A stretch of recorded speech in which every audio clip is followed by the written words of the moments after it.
Bueno, buenas noches. Vamos a dar comienzo al Ateneo de hoy, que lo va a presentar Alejandro Villamil, un experto en el tema de todo lo que tenga que ver con electrofisiología. Así que vamos a hablar hoy de pérdida transitoria de la conciencia, síncope neuromediado y su conducta. Alejandro, todo tuyo. Bueno, nuevamente, gracias por invitarme a este Ateneo. Hay que hacer a tiempo porque después viene el partido y vamos a tratar de ser puntuales. En Dale. realidad, el título de la charla era Síncope y novedades en estimulación cardíaca. Y verdaderamente son dos temas que involucran muchísimos subtemas. Y yo elegí un poco hablar de las cosas, una de las que más actúa en cuanto al estudio del síncope, y la otra en cuanto a marcapasos, alguna novedad puntual, no de todas, porque si no, no iba a dar el tiempo. Pero empezamos un poco haciendo un resumen de lo que es el síncope neuromediado y las conductas. Y estas síncopes son muy comunes. Ustedes seguramente en la misma familia, en los mismos grupos donde están, van a encontrar gente con síncope, porque es bastante común. Casi como que uno de cada 5 personas tiene episodios sincopales a lo largo de la vida. Incluso en las situaciones más inesperadas, como este muchacho en medio de su cena de encuentro con su novia, su pretendida. Así que eso pasa en distintas situaciones de la vida, ¿verdad? Pero para definir la que es el síncope, es la pérdida abrupta y transitoria de la conciencia. Puede haber caída del tono postural o no, y lo importante es que haya restitución espontánea ad integrum. En general, obviamente, el mecanismo es la hipoperfusión cerebral global transitoria. Tiene que ser abrupta, transitoria, flácida, y eso es lo que determina la cualidad de estos episodios. Como les decía antes, el 20% de las personas tienen algún episodio sincopal en la vida, y de ellas, el 35, una de cada tres va a tener nuevos episodios. Así que un síncope es predictor probablemente de otros a lo largo de la vida, ¿verdad? En las guardias se ve cerca del 5% de las consultas son por síncope y el 3% de los ingresos hospitalarios, lo cual representa un importante número de pacientes. El 50% de ellos queda sin diagnóstico ni tratamiento específico, pero hay muchas conductas que podemos hacer para llegar a ese diagnóstico. El síncope es muy común, ustedes lo van a ver representado incluso en los diarios, en distintas condiciones. Hay los síncopes banales o los síncopes en deportistas, o bueno, difícil a veces diferenciar qué va a ser un síncope o una muerte súbita en un deportista, ¿no? Bueno, en cuanto a la calidad o las características de los síncopes, ustedes saben que están los síncopes reflejos, que son los llamados vasovagales o neuromediados. De ellos existen los situacionales, determinados por la tos, por la deglución, la micción y muchos más. Y se asocia también al síndrome del seno carotidio, que es algo bastante común. Eh, los síncopes ortostáticos son la caída de la presión en momentos en que generalmente el paciente se para. Ustedes saben muy bien que las drogas que usamos para hipertensión, la hipovolemia, el postprandio, hay otras enfermedades como disautonomías primarias con nombres muy particulares, o disautonomías secundarias que pueden relacionarse al Parkinson, a los trastornos neurológicos, este, eh, y a otras enfermedades generales. Pero bueno, y finalmente el grupo del síncope cardíaco, que se relaciona a arritmias, a enfermedades estructurales, que ya iremos viendo en las próximas imágenes. Me parece interesante recalcar que hay una curva disculpen el sonido, pero no lo puedo parar, el sonido de fondo. Una curva de incidencia de síncopes a lo largo de la vida, y eso tiene que ver entre los 15 y los 35 años. Después no se sabe por qué, desaparecen los síncopes y vuelven a aparecer a partir de los 50, 55 años, hasta el final de la vida. Esto hace que a lo largo, en la curva total de la vida, las chances de síncope vayan incrementándose, como se ve en la curva de abajo. Es decir, básicamente va a haber dos momentos en la vida que tengamos más chances de síncope: cuando somos jóvenes y cuando ya somos más grandes, entre los 60 y los 80 años. Obviamente, el riesgo de los dos cuadros va a ser distinto. En la juventud van a ser síncopes generalmente benignos, y más en la edad de los 70 a los 80 van a estar más relacionados a enfermedades estructurales y al ortostatismo. Hablando de cómo se distribuye el origen de los síncopes, obviamente el más preponderante es el reflejo, le sigue el 18% en los casos inexplicables, o el 23% de los cardíacos, y los inexplicables. Hay un 3% de ortostáticos. Más o menos es como se divide la torta de los orígenes del síncope. Las causas, antes de los 35 años, como dijimos, la primera es la vasovagal, la situacional, hay causas psiquiátricas también. Después vienen los síndromes audimogénicos, como el síndrome de cuté largo, síndrome de Brugada, cuadros de Wolff, Parkinson, White, o pacientes con miocardiopatía hipertrófica que pueden llegar a tener arritmias graves como las torsiones de puntas. Ya si vamos hacia los 35, 65 años, va a seguir siendo prevalente el vasovagal, pero acá empiezan a aparecer otras arritmias relacionadas a la enfermedad coronaria y a los mecanismos obstructivos, valvulares, etc. Y más allá de los 65 años, el problema es que se juntan un montón de factores, multifactorial, y entonces es más difícil hacer el diagnóstico en esta población, porque son pacientes que además toman drogas para su hipertensión u otros tipos de enfermedades. Un poco para reflejar algunos de los casos: taquicardias ventriculares. Ven a la derecha arriba una ecografía con un mixoma de aurícula izquierda, que no hay que olvidar que es una de las causas de síncope, siempre es bueno tener un eco para descartar esa posibilidad, aunque es lejana. Pero también los tromboembolismos pulmonares pueden causar síncope, y tampoco eso hay que olvidarlo. Abajo ven también un típico caso de bloqueo auriculoventricular paroxístico como causas probables de síncope, ¿verdad? Ahora, ¿qué hacemos con un paciente que llega a nuestro consultorio o a la guardia y nos delata episodios de síncope? Primero hay que intentar identificar la causa y a fin de abordar un tratamiento eficaz, ¿verdad? Pero segundo, establecer el nivel de riesgo de vida y también la incapacidad que le provoca y la probabilidad de recurrencia al que está expuesto ese paciente.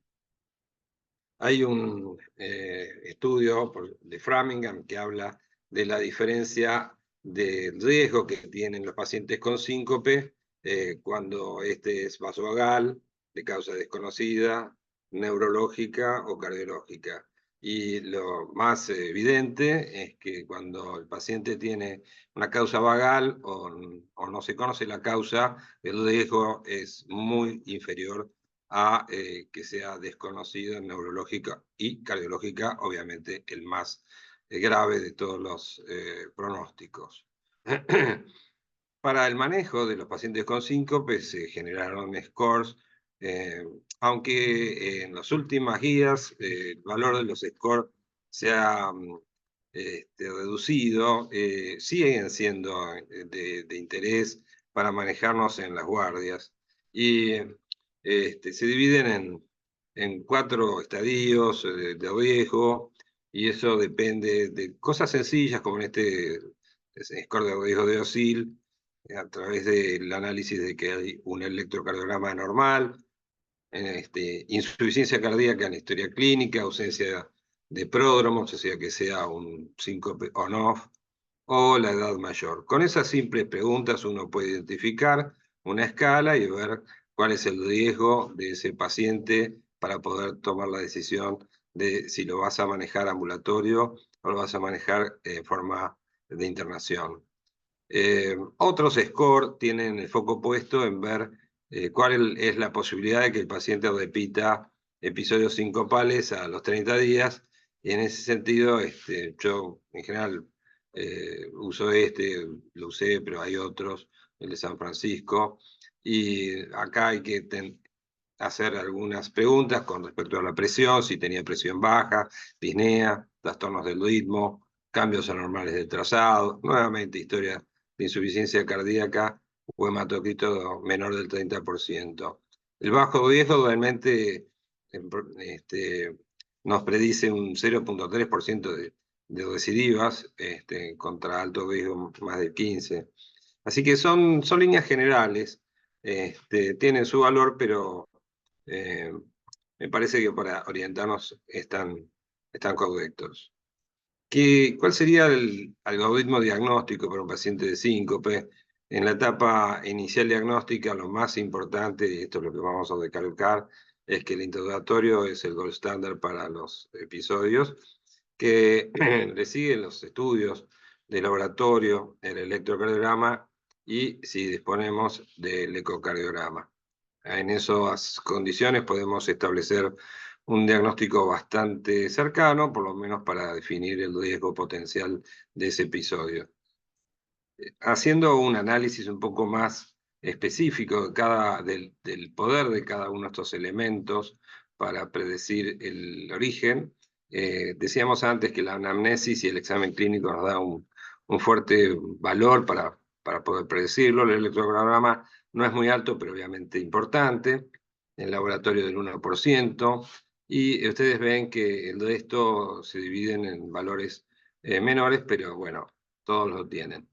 Y abajo está el Loop Recorder implantable, que es un aparatito que se coloca y dura 3 años, implantado debajo de la piel, y nos puede dar un monitoreo permanente del ritmo cardíaco, y ese estudio ha cambiado un poco el paradigma de los casos en los cuales no hay un diagnóstico claro, se puede implantar ese dispositivo y nos da un alto beneficio para llegar a diagnósticos. Esto es lo que el Loop Recorder de alguna manera demostró. Los trastornos del ritmo es como un electrocardiograma, registra permanentemente esa actividad. El aparato tiene una consigna de que cualquier ritmo que se acelere bruscamente o asistolias de tanta cantidad de segundos van a quedar registradas o bradicardias. Esos parámetros son programables y la memoria de estos dispositivos ha sido cada vez más perfeccionada, de tal manera que tenemos registros mejores y más amplios. A su vez, pueden estar conectados por vía de home monitoring, o sea que nosotros podemos recibir del paciente información al momento en que nos consulten y nos pueden pasar, podemos ver nosotros en una página de internet lo que le pasó al paciente al conectarse él con internet. Pero bueno, hay entonces que tener muy en cuenta el diagnóstico a través del interrogatorio, y los factores precipitantes clásicos son el dolor, el miedo, el estrés emocional, la posición de pie prolongada, la instrumentación, cualquier extracción de sangre, etc. Situacionales como las que dijimos antes, el uso de drogas, medicación y sangrado. Y los pródromos típicos, bueno, los que ustedes ven ahí: náuseas, vómitos, sudoración, sensación de frío, cansancio, mareo, vértigo, etc. Entre los estudios que más nos han enseñado de síncope vasovagales, el TIL test ha sido durante décadas un estudio que se usó, después pareció que se iba a dejar olvidado, y sin embargo en las últimas guías, y especialmente en las europeas, el TIL test vuelve a ser un estudio asignado con una buena nivel de indicación.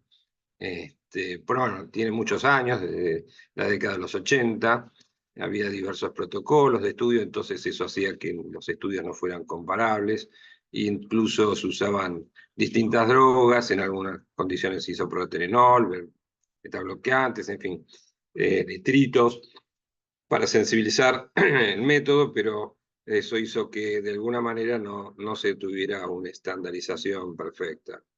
Eh, Puede dar positivo entre el 30 y el 70%, depende de cómo se haga, y en pacientes con síncope, obviamente, pero también da positivo en pacientes que nunca tuvieron síncope. Quiere decir que tienen la condición de disautonomía que puede generar síncope con el estímulo adecuado, ¿verdad?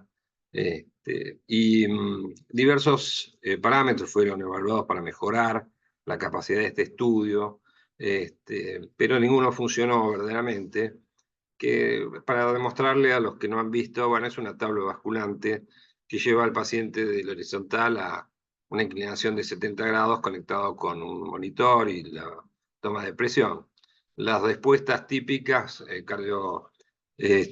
vasovagales son tres: la cardioinhibitoria, es la forma en la que puede haber bradicardia, o asistolia. Y por eso se habla de cardioinhibitoria tipo A y tipo B. Cardioinhibitoria A es bradicardia y B es con asistolia importante. Y la forma vasodepresora es cuando no cae la frecuencia cardíaca, pero hay una importante caída de la presión arterial más allá del 30-40% durante la prueba. Y la forma mixta, que en realidad es las dos anteriores juntas, a veces predomina más una que otra, pero en general las respuestas son más frecuentemente mixtas que cardioinhibitorias puras o vasodepresoras puras. Nosotros a su vez, ya desde hace muchos años, desde el año 2009, publicamos, patentamos y generamos, y ya están las guías de síncope de la Sociedad Argentina de Cardiología, este método, que lo que hace es, a través de un parámetro que llamamos retraso de la onda de pulso, tomada acostado, ese parámetro, y al inclinar al paciente a 70 grados, si ese parámetro, que normalmente es de 4, 5, 6 milisegundos, supera el número 17, básicamente, el estudio tiene una casi 85-90% de posibilidades de ser positivo a lo largo de los 45 minutos. La diferencia concreta es que con este estudio, si da positivo, lo sabemos al minuto, a los 2 minutos de que inclinamos al paciente, y nos predisponemos a hacer los cuidados necesarios para que el paciente que no nos sorprenda su síncope durante el tilt test. Entonces, un poco los estudios estadísticos que se hicieron, en la curva 2 muestra que el punto de corte es 17 milisegundos, pero cada vez que aumenta un milisegundo esta curva, en este retraso, hay un aumento de más chances de respuestas positivas al tilt test. Es interesante porque de alguna manera nos expresa que hay un vínculo entre esto que estamos midiendo y el mecanismo del síncope vasovagal, que tiene que ver con la capacidad de cada paciente de tener una contracción de las arteriolas, mayor o menor. No quiero ahondar en esto porque la charla es larga, así que un poco para concluir en cuanto a la parte del síncope, es un fenómeno, como ustedes saben, muy frecuente. Cerca de la mitad son neuromediados. Los scores de riesgo nos permiten deducir la utilidad de internar o no a un paciente. Y una adecuada estrategia, haciendo todos los pasos que dijimos, logra el diagnóstico en la mayor parte de los casos. Pero el problema no está en el síncope vasovagal, que es el más común, el que va a venir a la consulta, sino en el síncope que se relaciona a cardiopatía estructural. Y ahí el abordaje puede ser distinto. ¿Por qué? Porque la naturaleza del síncope es transitoria, se hace difícil identificar la causa, y puede haber incluso diferentes causas en un mismo paciente. No sería infrecuente que si el 20% de los pacientes del planeta tienen episodios sincopales a lo largo de la vida, un paciente con cardiopatía estructural arritmia además tenga síncope vasovagal y nos puede confundir a la hora de tomar una decisión. Pero esto es importante, hay que clasificar al alto riesgo de síncope en presencia de cardiopatía estructural. Y el problema es que hay un riesgo intermedio, que son los pacientes que no tenemos una causa clara de cuál fue la causa del síncope en cardiopatía estructural. Hay 3 escenarios posibles, más o menos, quizás haya algún otro, pero el síncope de causa cardíaca claramente tiene una mortalidad del 30 al 50% por año. El síncope de causa desconocida, hicimos todos los estudios, no llegamos a un diagnóstico, tiene un 24% de mortalidad al año, es alta. Y nos queda el mayor de los problemas, que es el síncope, que consideramos que puede ser vasovagal en pacientes con cardiopatía estructural, y eso no está evaluado claramente. Pero todos los estudios que busquen van a hablar mal del síncope como predictor. Hay algunos que comparan el síncope con la arritmia cardíaca, y en las escalas se muestra que tienen el mismo poder para predecir mortalidad a lo largo del tiempo en pacientes con cardiopatía. Así que totalmente es un tema a tener muy en cuenta, cómo el síncope en cardiopatía nos tiene que cambiar la mirada y hacernos actuar. Por eso en la estrategia, por ejemplo, en esta guía de la Sociedad Argentina de Cardiología, hace un par de 2 o 3 años, indican que en caso de miocardiopatía coronaria o no coronaria, en pacientes con síncope de causa desconocida, con insuficiencia cardíaca y fracción de eyección menor de 35%, hay una indicación clase 1 de cardiodesfibrilador, ¿verdad? Ahora, en pacientes con síncope de causa desconocida, que sería la parte más difícil, porque el otro, el anterior, ya al tener menos de 35%, creo que ya nadie dudaría en colocar un cardiodesfibrilador. Pero fíjense, otra indicación, síncope de causa desconocida con una fracción de eyección del ventrículo mayor del 35%, pero con una cardiopatía estructural, es una indicación 2A. Así que el síncope en cardiopatía es un tema a tener muy, muy en cuenta. Lo mismo pasa en la miocardiopatía hipertrófica, en los scores que utilizamos para calcular riesgo. El síncope tiene una gran fuerza y ocurre bastante frecuentemente en estos pacientes, del 15 al 25%, y se produce más en ejercicio. Así que hay que tenerlo más en cuenta.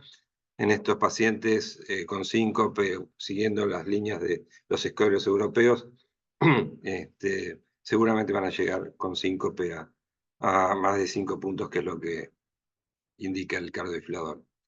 Y en Chagas hay algo interesante que yo digo que es la enfermedad subestimada, porque acá en Argentina, para indicar un cardiodesfibrilador en un paciente con síncope y cardiopatía estructural, síncope de origen desconocido, para cualquier otra cardiopatía que sea, directamente iría a un cardiodesfibrilador. Pero nosotros es como que nos negamos y queremos una inducción de taquicardia ventricular, un estudio electrofisiológico. Yo no estoy muy convencido de eso. Yo creo que la cardiopatía chagásica es tan grave como las otras miocardiopatías dilatadas, pero no sé, creo que hay tantos casos que por una cuestión económica se cambió la guía de esta manera. Y es un tema que siempre discuto con todo el resto. El problema es que en las cardiopatías estructurales también hay pacientes con síncope. Hay estudios como este que en pacientes con síncope TIL3 positivo dieron el 85%. Entonces, a veces es difícil decir si el síncope en la cardiopatía estructural fue un síncope benigno, ¿no? Por eso es importante en esos casos el monitoreo ambulatorio del síncope de causa desconocida en pacientes con cardiopatía estructural. Hoy día se pueden hacer cortes de 24 a 48 horas, eso da un 5% de poder diagnóstico, pero hay Holters que se pueden usar de hasta 7 días, duplica el valor diagnóstico. Hay loop recorder externos que llevan la posibilidad de diagnóstico hasta el 25%, y lo que dijimos antes, los implantables que duran 36 meses y suben hasta el 50% la capacidad de diagnóstico de esos pacientes. Ahora, ¿a qué paciente le indicamos un loop recorder? Bueno, en síncopes de causa desconocida, o sea que ya pasamos por toda una serie de estudios, pero que no tienen una indicación convencional para la prevención primaria con CDI, es decir, una fracción de eyección ventricular menor de 35. Si tuvieran a menor de 35, ya iría directamente a un cardiofibrilador. En este caso, si tienen mayor de 35, iría con un síncope de causa desconocida a un monitor de eventos implantable. Hay otros elementos que hoy día podemos usar para estudiar el síncope, como pueden ser los nuevos relojes, incluso tienen alarmas y conexión a internet que pueden dar aviso de urgencias, que en Argentina eso no funciona, obviamente. Así como holters prolongados. Hay cintas adhesivas que se pueden adosar al pecho y pueden incluso transmitir señales por internet. Y el último abajo a la derecha, el loop implantable. Hay indicaciones todavía para el estudio electrofisiológico, pero ustedes deben haberse dado cuenta de que cada vez se estudia menos. Primero porque ya cualquier paciente que tenga cardiopatía estructural y una fracción de eyección menor del 35%, directamente va a un cardiodesfibrilador, luego, por supuesto, de haber sido tratado eficazmente a lo largo de un mes, de 2 meses, y si no recuperó fracción de eyección, entonces va al cardiofibrilador. Pero bueno, en algunos casos puede ser útil cuando hay trastornos de conducción o cuando hay enfermedad de nódulo sinusal o bifascicular y uno quiera clarificar la causa específica, el estudio todavía es útil. Entonces, un poco para concluir esta parte de síncope en cardiopatía, el problema del síncope está asociado a miocardiopatía, es un signo de mal pronóstico.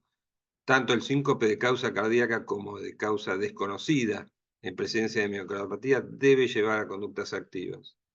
La ocurrencia de síncope de causa benigna en pacientes con miocardiopatía representa un desafío diagnóstico ante la posibilidad de que coexistan dos situaciones distintas con otros mecanismos.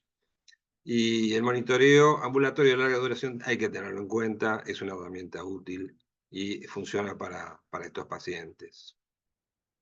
Pensé un poco cuando veía el título, qué podía llegar a ser lo más nuevo, lo que pudiera darles una mirada rápida a algo que viene al galope, podía elegir entre hablar de sincronización o colocación de marcapasos en dama izquierda, o GIS y toda esa vuelta de cuestión, pero me pareció más divertido esto. Ustedes saben que la terapia de estimulación cambió la sobrevida de los pacientes de los años 1965, donde se colocaron los primeros marcapasos, diametralmente, de verdad. E incluso no hay trabajos comparativos porque directamente fue tan dramático la supervivencia de los pacientes con estos dispositivos que ya están ampliamente sostenidas las indicaciones. Pero también es cierto que con la aplicación de los marcapasos tradicionales con catéteres, se encontraron problemas de complicaciones en 1 de cada 10 pacientes. Y eso no se habla mucho, pero es así. Por problemas de los catéteres, de los bolsillos, de los generadores, en fin, de distintas cuestiones técnicas. A pesar de que la tecnología ya está madura y confiable, ustedes ven arriba a la derecha una fractura de un cable, más a la derecha el desplazamiento de los cables, abajo un hematoma y abajo a la derecha una infección de bolsillo con la extrusión del marcapaso. Bueno, todas esas cosas son complicaciones que suman ese porcentaje. A lo largo de la vida del marcapaso va a tener un 1% de posibilidades de complicaciones, que no es poco, ¿no? O sea, entonces, de complicaciones basadas en el bolsillo, en los catéteres, en fin, perdón, el 6%, 7% es uno de cada 10, digamos. La cifra más o menos hoy día se calcula entre un 6 y un 7%. Y la evolución de los marcapasos hizo que mejoraran algunos aspectos, pero siguen teniendo complicaciones. Mejoraron en la respuesta en frecuencia, mejoraron que ahora tienen capacidad para ser sometidos a resonancia magnética y un montón de adelantos técnicos que hoy tenemos de esos equipos. Pero fíjense que ya en el año 1970 alguien, muy inteligente evidentemente, pensó en la posibilidad de colocar un marcapaso directamente en la cavidad cardíaca sin cable. 1970, impresionante. Cuando encontré este artículo no podía creer. Era bastante parecido a lo que es ahora. Eso era colocado por vía yugular, por subclavia, no sé exactamente. Y el aparato, por supuesto, tenía serias limitaciones técnicas, por eso no prosperó. Entonces, ¿qué es la terapia sin cable? El objetivo de este marcapaso es evitar las complicaciones vasculares convencionales. Fíjense que es un equipo que mide más o menos 1 centímetro cúbico en total y los actuales están pesando 2 gramos. Se implanta por vía endovascular pura a través de la vena femoral, en el ventrículo derecho, eliminando la necesidad de catéteres de estimulación, de bolsillo y de generador. Acá un poco para que vean las diferencias, ¿no?, entre lo que significa un marcapaso convencional y un marcapaso que se instala adentro del corazón. Hay nuevas tecnologías incluso. Hay 2 aparatos que se usaron, uno es de la línea de la empresa St. Jude Medical y la otra Medtronic. Compitieron inicialmente y St. Jude tenía delantera con respecto al Medtronic. Realmente uno pensaba que iba a ser iba a ganar la carrera.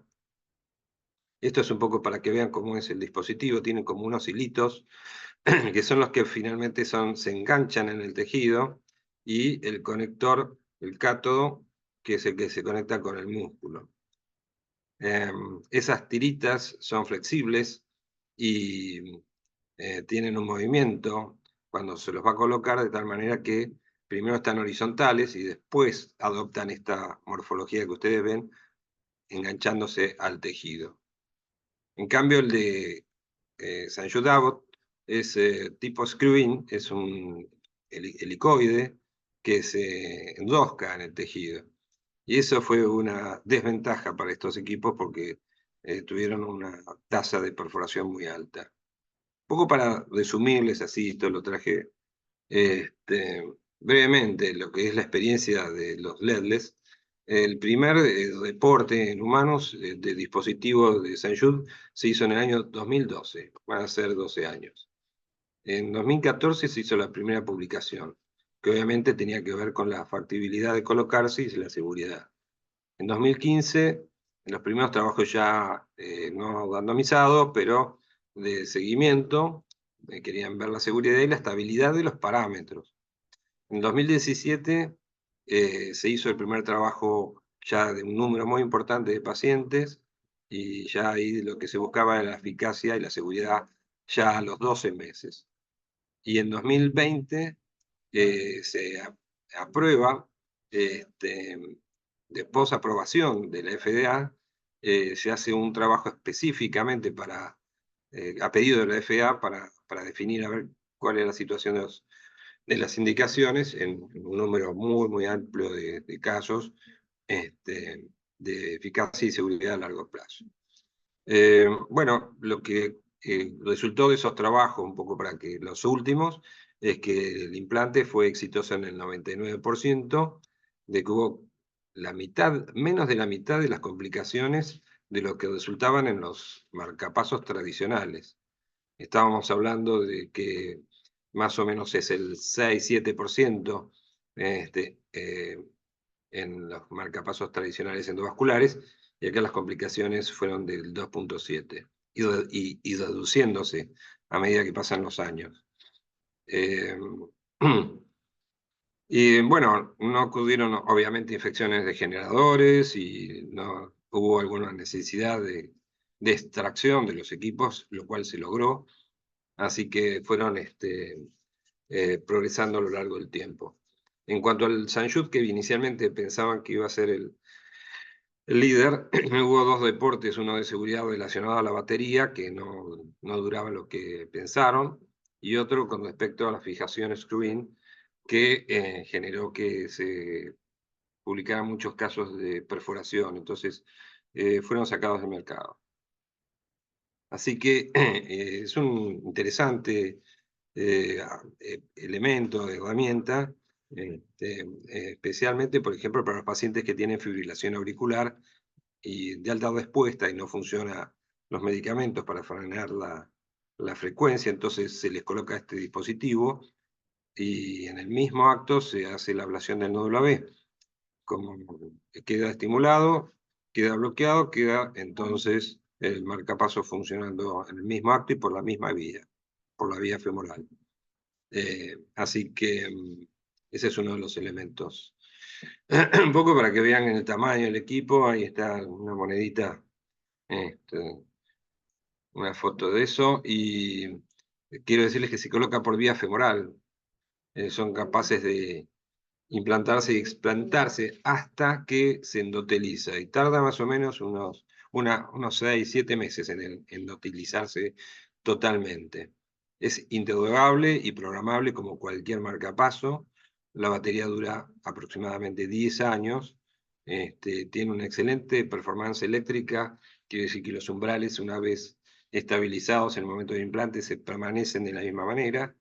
Tiene liberación de esteroides, con lo cual mejoran los umbrales, bajando el nivel de gasto de la batería, y pueden tener los primeros que se hicieron una respuesta en frecuencia, ser de tipo BBIR, pero hay nuevos equipos que ahora, por un sistema de vectores, puede detectar la aurícula y pueden convertirse en marcapasos BDD, es decir, estimulan ventrículo y sensan las dos cavidades. Y bueno, y todos estos equipos son compatibles con resonancia magnética hasta 3 Tesla. Un poco para que vean la complejidad, se utilizan vainas, introductores, todo va por adentro de esas vainas, obviamente son vainas muy importantes, hasta de 27 French. Se hace en la sala de hemodinamia el implante, un poco para que vean algunas imágenes. Ya viene el equipo viene portado dentro de la vaina para poder ser llevado por rayos por la cava hasta el corazón.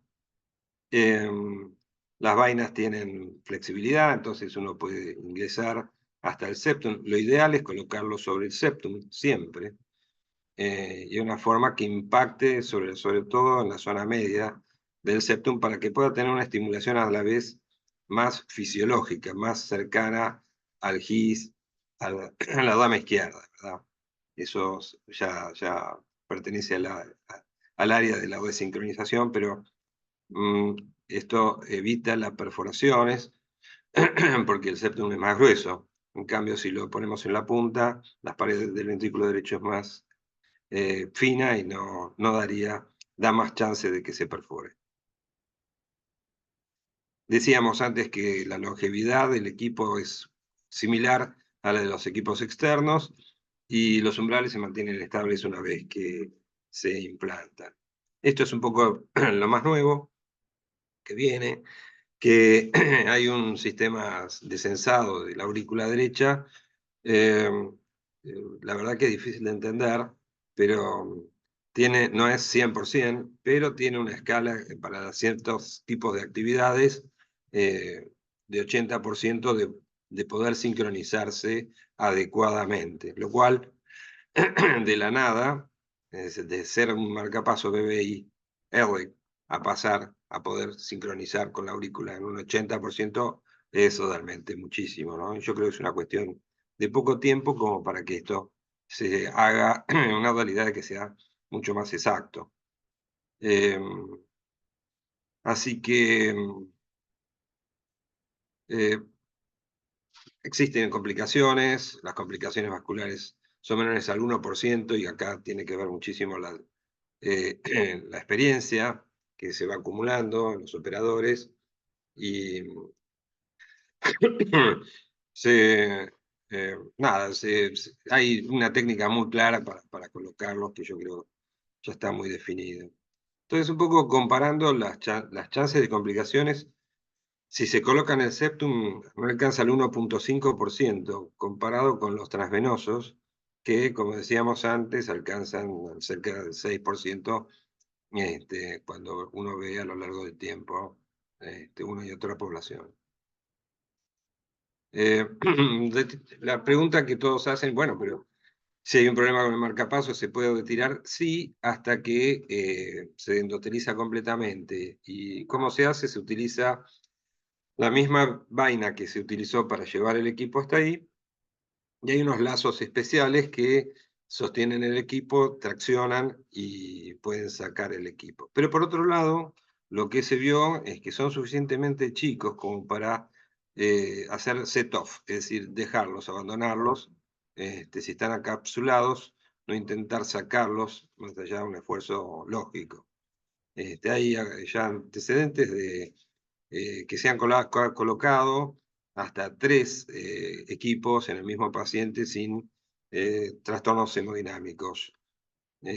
Así que hay que tener en cuenta que los equipos van a ir cambiando y achicándose y mejorando la sobrevida, ¿no?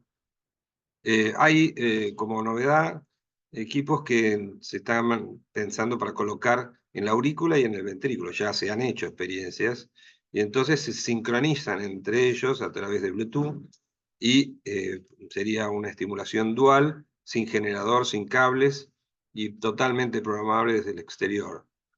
Todavía está en una etapa experimental, pero seguro que van a reducirse a la mitad del tamaño en un tiempo terminado y se va a usar esto. Pero creo que el detalle más importante para ustedes va a ser esto, que en qué pacientes estaría indicado, cuáles serían los buenos candidatos para estos equipos. Obviamente, los pacientes con fibrilación auricular permanente, baja expectativa de vida, si hay gente grande, de edad, con bloqueos AB, con baja expectativa de estimulación, o sin cardiopatía. En síncope inexplicable, con baja expectativa de vida, infección bolsillo, pacientes que se le colocaron marcapasos y por alguna otra razón se infectan siempre, entonces esos pacientes tendrían una clara indicación. En los que tienen hemodiálisis o insuficiencia renal crónica, pues están más predispuestos a infecciones de bolsillo y de los catéteres, y además para preservar las vías de abordaje para las cánulas de diálisis. O en los inmunosuprimidos, porque se vio que estos equipos tienen mucho menos posibilidades de infección. Hay gente que prefiere estos equipos por el simple hecho de que no quieren tener ninguna cicatriz. Así que, bueno, eso por un lado. Y los malos candidatos, bueno, todavía no hay una desincronización, entonces no sería el tipo de marcapaso ideal. En la enfermedad de nódulo sinusal, por el momento, mientras no haya un porcentaje más alto de sincronización y de estimulación con los dos equipos. En aquellos que tienen filtro de vena cava, porque entonces no podemos pasar por la cava para colocar el equipo. En aquellos que tengan reemplazos valvulares tricuspidios. En los obesos mórbidos, porque al estar dentro del corazón y tener todo el tórax por delante, podría llegar a darse el caso de que la telemetría no alcance a conectar entre el equipo externo y el marcapasos. En niños, el problema por ahora es que el tamaño del equipo del introductor es muy grande, 27 French, y entonces el problema está en la colocación del equipo por esa vía, ¿no? Aunque se están tratando de colocar por yugular. Igual se colocan en niños, en algunos niños no tan chicos, ¿no? Bueno, un poco eso, las conclusiones que quería contarles es que la tasa enorme de éxitos, y esto lo hacen los electrofisiólogos, y en las salas de hemodinamia, ya no necesitan quirófano, y el paciente se puede ir de alta rápidamente porque se hace un nuevo sistema de, de hemostasia con sutura en 8 y los pacientes se pueden dar de alta el mismo día. Así que no habría complicaciones relacionadas al bolsillo ni los electrodos, y complicaciones vasculares razonables y especialmente en pacientes frágiles. Así que hay próximamente una tecnología que seguramente va a crecer y se va a adaptar a todas las novedades y condiciones que tienen los pacientes. Así que bueno, un poco eso es lo que quería mostrarles, y hay otros sistemas que han avanzado, que es que la estimulación ventricular es mala para el corazón, y entonces ahora hay protocolos que tienen los marcapasos para evitar la estimulación innecesaria. Y eso mejoró mucho la sobrevida y la batería de los equipos. Y otro detalle de la estimulación de los marcapasos actuales es el monitoreo de moto, que ya hace muchos años que se utiliza, y en Argentina es difícil porque se necesita un centro que haga seguimiento de esos pacientes. Y esto se puede utilizar en algunos casos puntuales, pero no en forma global, si bien tiene su indicación. Vamos a hablar en otro momento de la estimulación de His y la estimulación de la rama izquierda. Me parece que es un tema muy grande y algo fantástico para el tratamiento de la insuficiencia cardíaca, que cambia un poco todos los paradigmas de los lugares de estimulación. Y acá tengo un ayudante de lujo, que es mi hija, que el año pasado vino, el último día que yo estuve en el Hospital del Cruce haciendo una colocación de un oclusor de orejuela izquierda, y estábamos en la sala de hemodinamia, me pidió entrar, y por supuesto que fue un instante, con todos los cuidados, sin daños, pero bueno, es un poco compartir con ustedes un momento mágico. Gracias. Bueno, muchísimas gracias, Ale, excelente. Deja de compartir, así tenemos la pantalla grande. Muy bien. Buenísimo, Ale. Gracias. Cardiólogos, opinen, pregunten. Impecable, muchísimas gracias. Sabés que yo tuve episodios sincopales 2 y tuve reflejo de Besor-Harris de cardioinhibidor en el tilte, ¿sí? Claro. Así que lo Bueno, único que hice es entrenarme para no llegar a la frecuencia cardíaca disparadora. si te hacen otro tiltest, no creas que va a ser cardioinhibidor, absolutamente sí. O Puede sea, dar respuesta puede dar mixta o cambiada. o cambiada, exactamente. ¿Cómo es Eh, eso, Ale? ¿O Gaby? Ale. ¿Cómo? ¿Cómo es Sí, ¿cómo es eso de eso que de se la te hace? diferente respuesta? Claro. Claro, es un estudio que además depende mucho, yo digo que es muy artesanal, depende mucho de quién lo haga, cómo lo haga, el tiempo que le dé, la tranquilidad del lugar, este, y la capacidad del estudio mejora muchísimo cuando todos los detalles se tienen en cuenta. Sí, Yo creo que para mí me enseña mucho cada paciente. Pero lo que se ve es que cambian las respuestas, pasan de ser vasomotores a cardioinhibitorios, pero en general lo que ocurre es que de mixto pasan a otra cosa, ¿no? Eh, en fin. Ale. Guillermo, Ah, voy a hablar como clínico. En el consultorio, habitualmente el síncope es un cuadro clínico muy frecuente y, digamos, el enfoque que le dábamos en la atención ambulatoria general era primero separar los pacientes sin cardiopatía estructural de los pacientes con cardiopatía estructural. Y ahí se abren las aguas definitivamente. Los pacientes sin cardiopatía estructural, dificilísimamente uno llegue a realizar intervenciones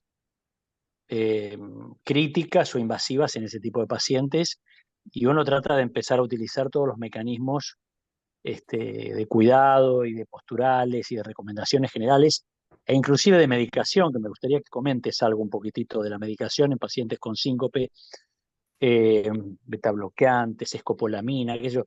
Usábamos, no sé, yo me acuerdo haber usado, traíamos escopolamina desde el exterior por aerolíneas argentinas, parches, le poníamos a los pacientes, bueno, montones de cosas con algunos pacientes que no tenían cardiopatía estructural y que uno no quería salir de ahí. Después están los pacientes con cardiopatía estructural, que son los que vos comentaste, que son los que el síncope en general es una manifestación donde claramente el pronóstico del paciente, digamos, la mortalidad del paciente aumenta en un paciente con cardiopatía estructural versus pacientes con cardiopatía estructural sin síncope. Entonces, por un lado me gustaría ver si este enfoque sigue siendo válido de esta divisoria clara de aguas. Eso es un punto. La segunda que me gustaría que comentes de algún tema de la medicación en el ambulatorio por el cuadro sincopal en pacientes, sobre todo en los que no tienen cardiopatía estructural. Y la tercera, que es que en muchos casos pacientes con cardiopatía o sin cardiopatía se terminan estudiando y les terminan indicando marcapasos a pacientes que no tienen indicación. Y cuando un médico le hace una indicación de marcapasos es difícil tirarlo para atrás. Yo he tenido algunas situaciones porque, por ejemplo, en los síncopes vagales, que tienen una subclasificación de 3 tipos, ¿no? Los que tienen respuesta mixta, los que tienen respuesta cardioinhibitoria y los que tienen respuesta vasopresora. En realidad la indicación de marcapaso solo es útil para un paciente con respuestas cardioinhibitorias, fundamentalmente cardioinhibitorias. Un paciente que hace un cuadro sincopal porque se hipotensa, pero nunca se pone con una bradicardia menor de 40 o hace una sistolia de más de 3 segundos, no lo va a beneficiar un marcapaso. Y en los que tienen respuestas mixtas también puede haber dudosa ayuda de un marcapaso. Los que son claros son los que tienen respuesta cardioinhibitoria, o sea, bradicardias de menos de 40 con y o asistolias de más de 3 segundos. Entonces quería preguntarte un poco estas cositas que en la práctica se vuelven complejas de manejar con las familias y con otros colegas.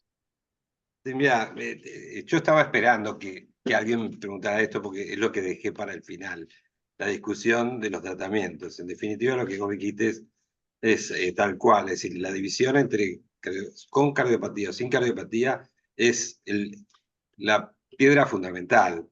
Verdaderamente, cuando uno se sienta frente a un paciente, tiene que explotar todo lo posible para descartar cualquier patología, incluido los procesos audimogénicos, como pueden ser el Brugada y las patologías eléctricas, ¿verdad? Porque esa parte es quizás la que me toca a mí más frecuentemente, y es más delicada, más difícil.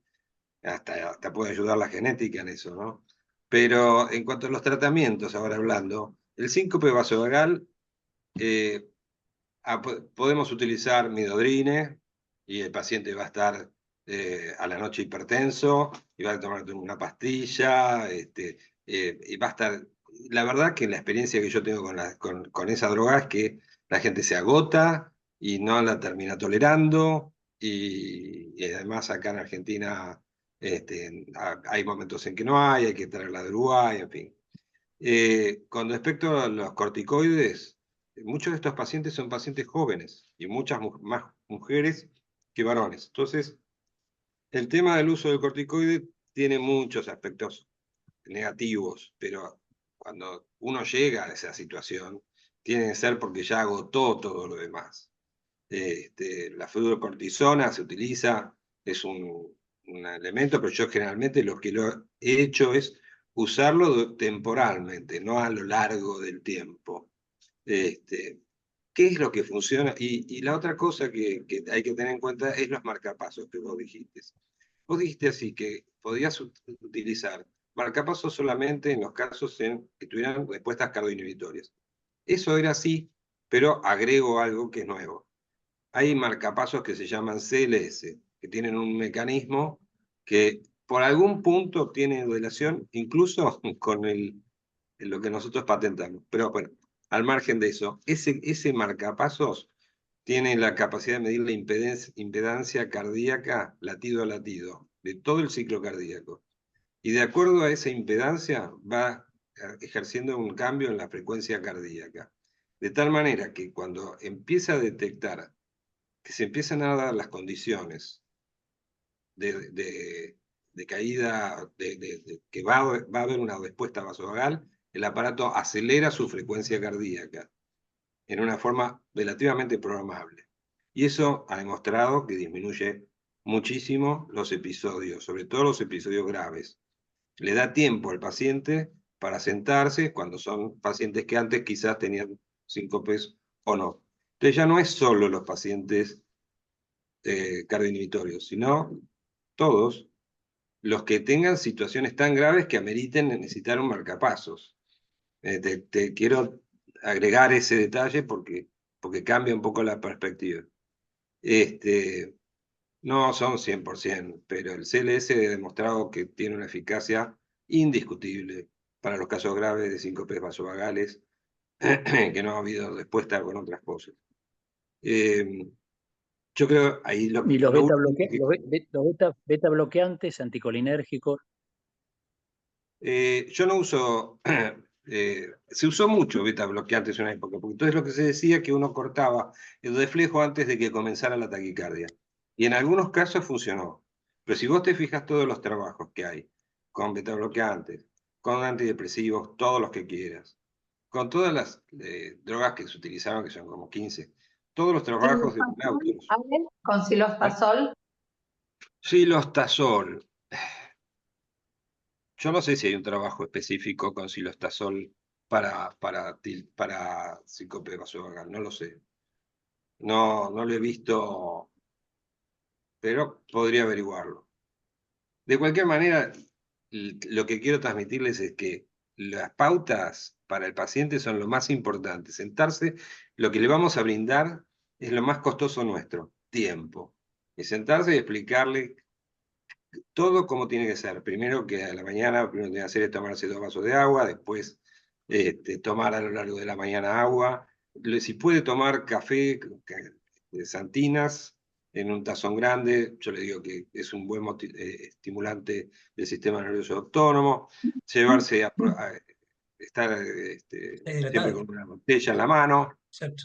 Y lo otro que pueden hacer, hay experiencias con el Tilt Training, que es una forma de hacer ejercicio contra la pared, en fin. Más que tener No resultados... usar las camisas con cuello apretado, ¿no? Sí, bueno, las medias elásticas de reposo, en fin, todas esas cosas pueden ayudar y además enseñarle al paciente a identificar lo que son los pródromos para que el mismo paciente se acueste y espere los 10 minutos que tiene que esperar hasta que el reflejo desaparezca. Todo eso te lleva a media hora, pero a mí es lo que realmente les diría, me ha dado la mayor satisfacción, brindarles tiempo y explicarles todos los detalles como tienen que ser en la calle. Eso creo que es el paso número 1. Y en los casos más graves, yo directamente he ido hacia los pasos más graves. Si tengo dudas en cuanto al diagnóstico, le coloco un monitor de eventos. Y si creo que no hay solución por las drogas, no es un paciente que esté dispuesto a tomar drogas toda su vida, le coloco un marcapaso específico, que es el CLS. Y eso que me ha resuelto amplia mayoría en los vasovagales, ¿verdad? En los reflejos neurocardiogénicos. Siempre hay un caso raro y difícil. Y tengo una paciente que se caía cada vez que venía al consultorio y lo veíamos con los neurólogos, con todo el desafío, porque era tan perfecto todo lo que hacía. Y bueno, era una histeria de conversión, realmente una situación psiquiátrica profunda y muy, muy compleja, porque uno tenía que estar total y absolutamente seguro. A esa paciente, como dice Eduardo, le colocaron marcapasos y le colocaron un CLS. No, primero le colocaron un marcapaso común, lo cual fue un error en otra institución. Después otros dijeron, no, vamos a colocarle un CLS, le colocaron el CLS. Entonces, yo lo que le hice fue un tilt test para ver si en el momento que hacía el síncope, el CLS se activaba. Y la mujer hacía síncopes, pseudo síncopes, pero el CLS no se activó jamás. Quiere decir que en realidad era una crisis histérica. Ujú. Bueno, ustedes saben que los diagnósticos psiquiátricos a veces son muy difíciles. Y hubo que convencerla de que y orientar a su terapia hacia ese lado. En fin, estuvo en Lesica esa mujer. Se me desmayó también en Lesica, entre otros detalles. Bueno, es más o menos. Bueno, buenísimo. Bueno, Buenísimo. excelente.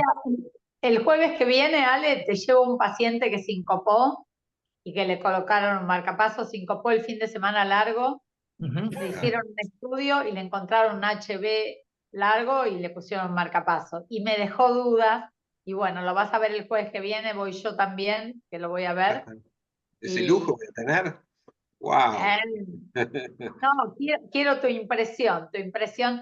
No, también a nosotros nos sirve muchísimo tener a alguien con un respaldo, que sea un backup fuerte de estos casos que no son fáciles.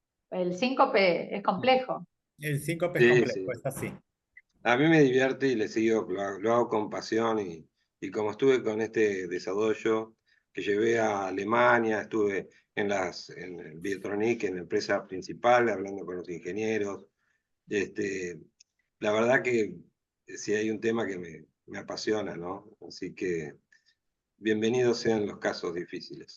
Muy Bueno, bien. Buenísimo. gracias Bueno, por la invitación. Bueno, nos vemos el jueves que bueno, viene, que les voy a mandar a 3 personas que el Ateneo está vacante para que entre las 3 elijan quién lo va a dar. bueno, Para que sepan, Dale. son Ángeles González Artor, Melina Guerín y yo estoy. vos estás y también está Jennifer Sí, Torres. Cualquiera de las 3 que se ofrezca el jueves que viene tiene sus Ateneos. bien, Melina, bien, listo, bien. está, Melina, Anotó suyo. Melina, anotó Melina. Vendido. Muy bien. Listo. Nos vemos. Bueno, Después te paso el título. Muchas Dale, gracias, perfecto. muy bueno Alejandro, excelente, gracias. Chao, que Miren, estén lo bien. más Chao. importante es que anduvo el sistema, que Sí, eso sí, es mérito anduvo, de anduvo. Guillermo que me enseñó. Chao, hasta luego. Chau, chau, Chao. hasta chicos, luego. chau.